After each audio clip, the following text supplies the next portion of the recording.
거시적인 흐름들 짚어보면서요. 또 채권 시장 움직임 살펴보겠습니다. A펀드 파트너스의 신영기 상무 연결하겠습니다. 안녕하세요. 네, 안녕하세요. 예, FOMC가 일주일 앞으로 다가오면서 지금 연준 인사들은 이와 관련된 발언이 금지되죠. 블랙아웃 기간인데 그래서 경제 지표에 더 관심이 갑니다. 우리가 좀 눈여겨봐야 될 경제 지표 어떤 게 있을까요?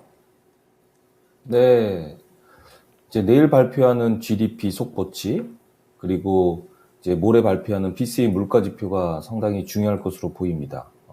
FOMC에서도 이거를 분명히 중요하게 지금 생각하고 있을 텐데요.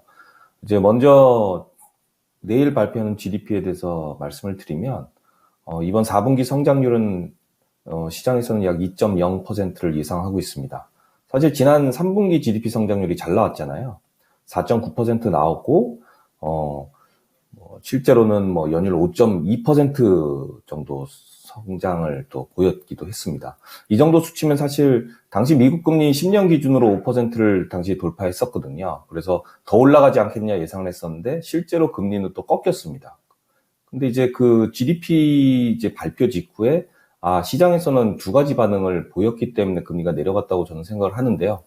첫 번째는 과연 3분기 GDP와 같이 5%에 가까운 또는 5%가 넘는 경제 성장률이 계속 유지될 것인가에 대한 회의감, 그 다음에 물가. 그러니까 3분기 GDP는 상당히 잘 나왔지만 그 내면을 보면 이제 분기별 PC 성장률이 낮았거든요. 특히 이제 코어 PC 같은 경우에는 최종 2%를 보이면서 지금 연준에서 생각하고 있는 타겟 물가로 지금 다가섰지 않았냐 하는 그런 예측이었습니다. 그 다음에 저희가 또 이제 주목해서 봐야 될 반응은 뭐냐면, 이제 애틀란타 연은에서 GDP 나우가 경제지표 발표 때마다 이제 반영이 돼서 보여집니다. 그래서 실제로 보면, 지금 이제 1월이잖아요. 그 1월에 발표하는 GDP와 그 현재 애틀란타 연은의 GDP 나우가 상당히 그 일치하는 경향을 그동안 보여왔습니다. 실제로 지금 애틀란타 연은에서 보여주고 있는 GDP 나우의 4분기 GDP 성장률은 2.4%를 지금 예상하고 있고요. 그래서 시장보다는 좀 높게 보고 있는 이유가 지난주 수요일 날 소매 판매가 상당히 잘 나왔고요. 물론 이제 기존 주택 판매가 마이너스를 보이긴 했지만 예상보다는 또 잘 나온 그런 수치를 보였거든요. 그래서 결국은 GDP 나우에서 보여지는 그 예측치가 2.4%니까 결국은 시장보다는 좀 상회하는 GDP가 나오지 않겠느냐 이렇게 좀 생각을 하고 있습니다. 근데 이제 특히 위험 자산을 다루고 있는 투자자 관점에서 보면 GDP는 상당히 잘 나와도 좋아. 왜냐하면 이제 침체는 좀 바라지 않는 시나리오고요. 그럼 결국 경제 성장률은 연 2% 정도를 견고하게 유지해줘라. 그런데 물가는 오르지 마라. 이런 지금 심정을 갖고 있거든요. 그래서 저희가 GDP 속보치를 발표할 때 보실 부분은 결국은 이제 GDP 성장률은 예상치보다는 좀 비팅할 것으로 예상을 하는데 결국 물가 부분, 그러니까 같이 발표하는 코어 PC 부분이 과연 어떻게 나올 것인가 하는 부분을 좀 주목해서 봐야 될 겁니다. 만약에 코어 PC 부분이 지난번에 나왔던 2% 혹은 그 이하로 나올 경우에는 오히려 GDP가 잘 나오더라도 금리가 좀 하락하는 모습을 보일 것으로 예상을 합니다. 실제로 보면 지난 3분기 GDP 속보치 발표 때, 그러니까 작년 10월 26일 날 발표를 했을 때도 GDP는 4.9%를 성장했다고 나왔지만 실제로 물가가 아래로 내려가는 모습을 보이면서 금리는 급락했던 모습을 보였거든요. 그렇기 때문에 지금 현재도 처음에 GDP 숫자가 잘 나오더라도 그 부분이 바이어스일 가능성이 높습니다. 그래서 꼭 물가 부분을 꼭 지켜봐 주십사 하는 것이 이제 제가 이제 말씀드리고 싶은 부분입니다. 예. 미국 그 GDP 서프라이즈를 몇 차례 좀 겪어놓다 보니까 이번에도 일단은 예상치를 약간은 좀 상회하거나 혹은 부합할 만한 가능성 일단은 열어놓고 보시는 건데 이 현지 시간으로 25일 날 GDP 나오고 또 26일 날 바로 이어서 조금 전에 말씀해 주신 PCE 물가지수 나오는데요. 이 부분은 시장에서 어떻게 예상하고 있나요? 한마디로 말하면 낮아질 것으로 예상을 하고 있어요. 구체적인 수치를 보면 코어 PC 기준으로 전월 대비 0.2% 그리고 전년 대비 3.0% 상승을 지금 예상하고 있습니다. 소수점 둘째 자리까지 보면 코어 PC가 전월 대비해서는 0.17% 상승할 것으로 보고 있는데 왜 0.17%를 굳이 강조하냐 하면은 만약에 0.17%대로 나오면 6개월 연율 기준으로는 2%를 하회하거든요. 그러면 결국 연준이 보고 있는 타겟, 그리고 연준 위원들이 실제로 이 트렌드를 봐야 되기 때문에 3개월 연율, 6개월 연율을 같이 보고 있습니다. 그래서 2% 밑으로 내려갈 경우에는 금리 인하가 그만큼 빨라질 거라는 시장 기대감이 상당히 커질 것으로 보입니다. 지난 이제 1월 11일 날 나왔던 CPI, 그리고 그 다음날에 나왔던 PPI를 좀 보면서 유추를 해보면, 당시에 이제 원유 가격 상승으로 12월 달에 원유 가격이 좀 올랐잖아요. 그러면서 이제 헤드라인 수치는 11월 수치보다는 좀 올라가는 모습을 보였고요. 그 다음에 코어 CPI나 코어 PPI는 전월 대비 유지하는 그런 모습을 보였고, 전년 대비 비교하면 좀 소폭 하락하는 모습이었습니다. 사실 그래서 금리가 좀 내려갔었거든요.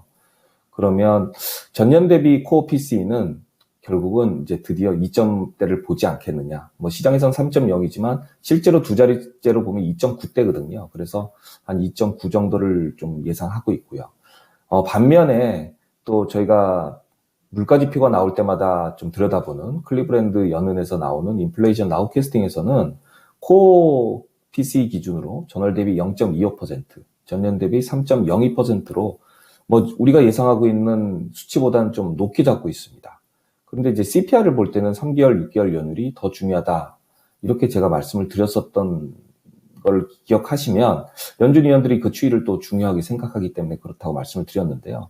현재 클리브랜드 연은에서 보고 있는 3개월 연율 기준으로 보면 코어 PCE 기준으로는 연율 2.12% 수준에 불과합니다. 그리고 0.25%가 나오더라도 6개월 추이는 2.2% 정도거든요. 결과적으로 2%를 깨고 내려가느냐 아니면 2% 초반에 유지하느냐에 따라서 금리 방향이 어느 정도 결정은 될 것 같지만 트렌드로 보면 물가는 내려가고 있는 것이 맞습니다. 그리고 참고로 지금 현재 10년 금리도 4.1314에서 왔다 갔다 하지 않습니까? 그럼 결국 우리가 연초 대비해서는 금리가 거의 30bp 정도 오른 상황이기 때문에 트레저리, 그러니까 미국 10년 국채를 투자 관점에서 보는 것도 이 이후에는 좀 편해지지 않겠느냐 이렇게 생각하고 있습니다. 그래서 GDP는 다소 좀 안정적으로, 그리고 또 물가는 약간의 좀 꺾이기를 바라는 시장의 이 바람, 그리고 또 예상치까지 알아봤는데, 사실 작년 하반기만 하더라도 그 전에는 이 월간으로 일정들 쫙 정리할 때 CPI 기준으로 많이 봤던 것 같아요. CPI 언제 나오나, 그래서 물가 또 오르나 이런 얘기 많이 했는데, 어느샌가부터 한 하반기쯤부터는 PC 물가 지수를 더 중점적으로 언론에서도 그렇고 많이 다룹니다. 이 CPI하고 또 PC 어떻게 좀 다른 건지, 그리고 연준 쪽에서 포커스를 요즘에 PC 쪽으로 많이 맞추고 있는데 그 이유도 좀 알려주시면 도움이 될 것 같아요. PC를 중요하게 생각하는 이유는 연준이 목표로 하고 있는 인플레이션 타겟을 PC를 기준으로 보기 때문입니다. 그래서 특히 이제 코어 PC를 보고 있고요. CPI가 중요한 이유는 PC보다 2주 먼저 나오기 때문에 그렇습니다. 그러니까 시적절성으로 봤을 때는 CPI가 바로미터가 되는 거고요. PC는 연준의 공식 인플레이션 목표치의 기준이기 때문에 중요하게 생각하는 겁니다. 그럼 결국 지금 이 시점에서는 어떻게 봐야 되냐면, 과거 이제 CPI는 인플레이션이 정점을 찍고 내려가는 트렌드를 이제 선제적으로 보여주는 그림이라고 한다면, 지금은 2%를 이제 연율 기준으로 보면, 3개월, 6개월 연율 기준으로 보면, PC 자체가 이제 2% 내외로 이제 접근한 상황에서는 연준의 목표치 2%를 과연 깨느냐 마느냐를 봐야 되기 때문에 PC를 중요하게 생각하고 있습니다. 그러면 연준은 왜 PC를 공식 물가 목표로 잡았을까? 목표 기준으로 잡았을까? 이렇게 보시면요.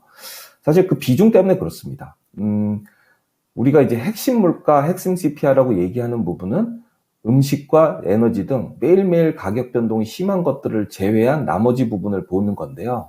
코어 CPI 같은 경우에는 음식과 에너지를 빼면 약 79%, 전체 물가의 79% 정도를 설명을 하고요.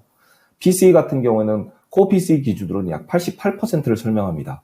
그 말의 즉슨 코어 PCE가 코어 CPI보다는 좀 더 물가를 설명하는 그 팩터들이 많기 때문에 설명력이 높다는 거죠. 또 하나는 뭐냐면 CPI는 주거비 비중이 상당히 높습니다. 그러니까 CPI 주거비 비중이 약 34% 정도 되거든요. 근데 왜 이 주거비가 좀 고려 대상에서 어느 정도 빠져야 되냐면 주거비는 그때그때 실시간에 물가를 잡아내지를 못해요. 우리가 예를 들어서 이제 집 계약을 하면 보통 월세 계약을 하면 12개월 계약을 하지 1개월 단위 계약은 잘 안 하잖아요. 그리고 우리나라로 보면 이제 전세 계약하면 보통 2년을 하고요. 그럼 결국은 계속 월마다 발표하는 그 물가 지표에는 제때제때 반영하지 못한다는 단점이 있습니다. 반면에 PC는 주거비 비중이 한 15% 정도밖에 되지 않기 때문에 그 부분에 있어서는 CPI보다는 바이어스가 없기 때문에 PC를 연준에서는 더 중요한 지표로 사용하고 있습니다. 네, 그렇군요. 그러면은 이번 주에 발표된 PC 물가 지수 조금 더 관심 갖고 살펴보겠습니다. 오늘 자세한 말씀 고맙습니다. 감사합니다.